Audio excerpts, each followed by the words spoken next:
Comme chacun ici présent le sait déjà, Haïti est membre fondateur de l'Organisation des Nations Unies.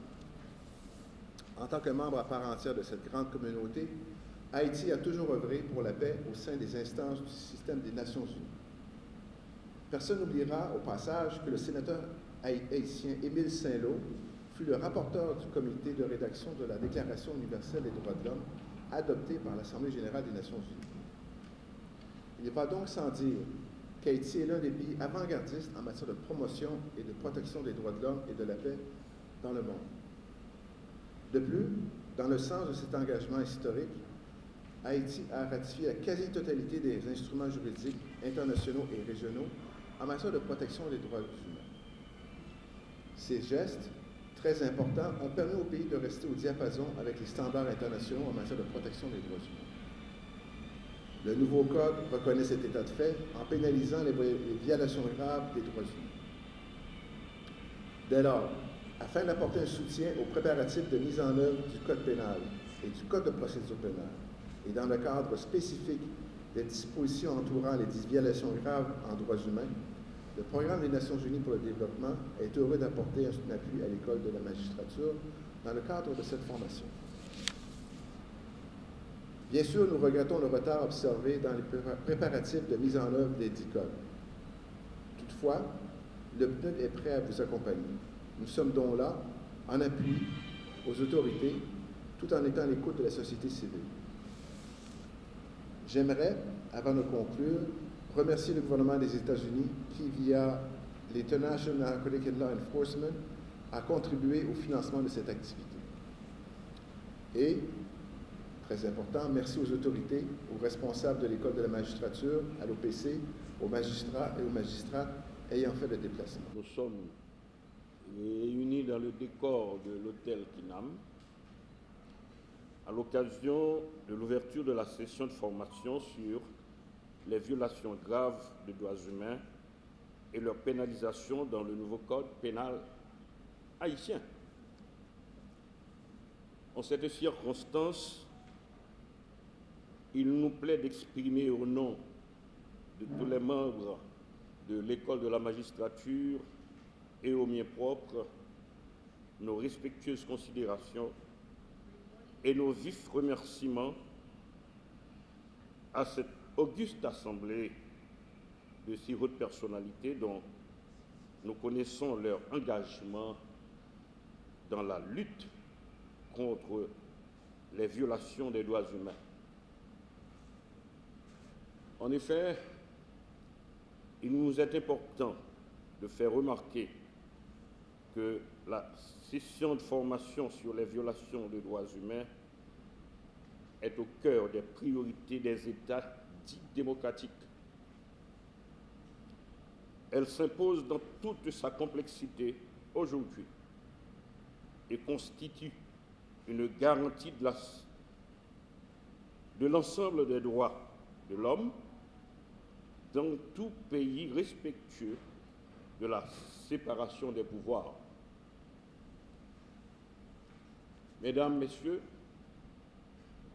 faut-il se rappeler que depuis la Déclaration universelle des droits de l'homme, l'ordre juridique s'est enrichi de nouveaux droits, que la justice n'est pas seulement un idéal intense, mais la forme de l'ordre social, une garantie pour la paix durable. Ainsi, à la croisée des chemins, l'ordre, c'est l'état de droit au portail de la justice.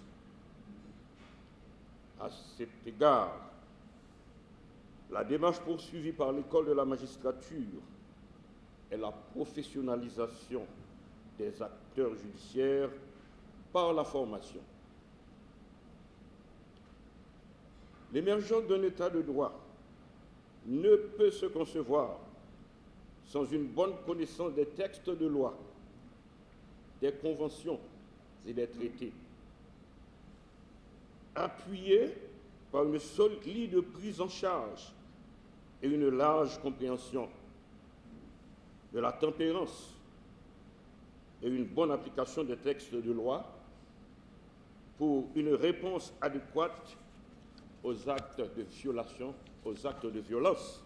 Je tiens à vous rappeler que la mission d'un magistrat, c'est de rendre la justice à qui justice est due, de la mise en application des textes de loi, des traités et des conventions ratifiées par Haïti. Je terminerai mes propos avec la ferme conviction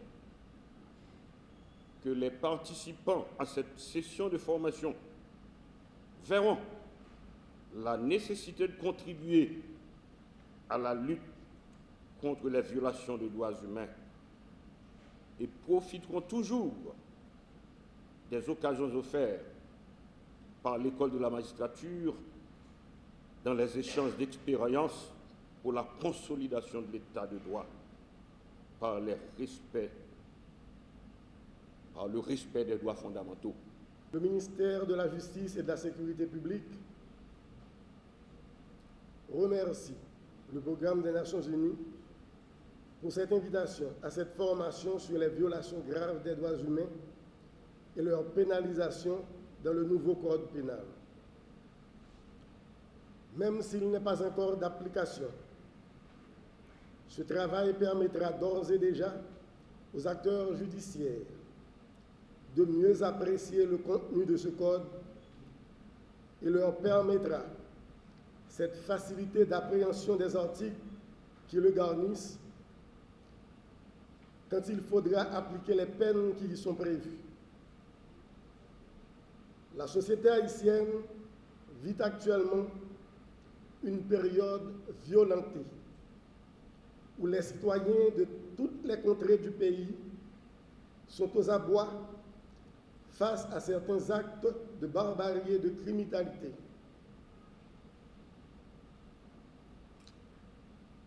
Le père de la sociologie moderne, Émile Durkheim, nous dit « À toute action, il y a une réaction ». Ce qui revient à dire que si nous ne freinons pas ces actions légalement, il s'ensuivra des réactions en chaîne qu'il sera difficile de contrôler. Les réactions légales doivent venir des forces de l'ordre et des acteurs judiciaires en se basant sur le principe « nullum crimen sine lege, nulla pena sine lege ». Cette formation permettra donc d'espérer des jours meilleurs une fois que ce code aura vu le jour officiellement. Nous espérons donc, suite à l'application des peines qui y sont édictées, ne plus faire face à ces violences, ni assister à ces images d'exode de gens fuyant leur foyer sans savoir la date à laquelle ils y retourneront. Nous devons nous rappeler, on doit se le rappeler, chers amis, qu'en juin 2020, on était en pleine période de la pandémie du coronavirus. Un décret portant sur un nouveau code pénal haïtien a été publié, plus précisément le mercredi 24 juin 2020 dans le journal officiel de la République. En toute objectivité, il faut dire que cette publication avait suscité des remous au niveau de la société. Il y avait des opinions divergentes, il y avait des opinions contradictoires, et près de 2 ans après, qui coïncide justement à l'entrée en vigueur de ce texte, conformément à un article qui est dans ce code, eh bien, le texte, on doit le dire, est dans l'impasse. Dans l'impasse, pourquoi? C'est parce que en 2020, après la publication de ce texte dans le journal officiel, il y a eu très peu de débats académiques qui ont été réalisés là-dessus. Voilà pourquoi l'activité de ce matin est donc d'une importance capitale. C'est l'occasion pour nous, au niveau de l'OPC, en notre qualité d'institution nationale de droits humains, INDH, accréditée auprès du Conseil des droits de l'homme, avec le statut A, et fonctionnant en vertu des principes de Paris, de rappeler, comme le représentant du PNUD l'a dit tout à l'heure dans son intervention, qu'Haïti, qu'en tant qu'État parti au niveau du système onusien, et Haïti en tant qu'État parti au niveau du système interaméricain, a adopté tout un ensemble de textes. Le représentant du PNUD a cité le corpus juridique en matière des droits de l'homme, la Déclaration universelle des droits de l'homme, mais on pourrait ajouter d'autres textes, certainement, chers amis, que vous connaissez. Pourquoi ne pas citer le pacte international relatif aux droits civils et politiques? Pourquoi ne pas citer le pacte international relatif aux droits économiques, sociaux et culturels?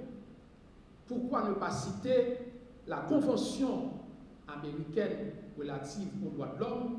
Donc bref, Haïti, en tant qu'État parti au système onusien et au système interaméricain, a pour devoir d'adopter des textes de loi conformes aux instruments internationaux ratifiés.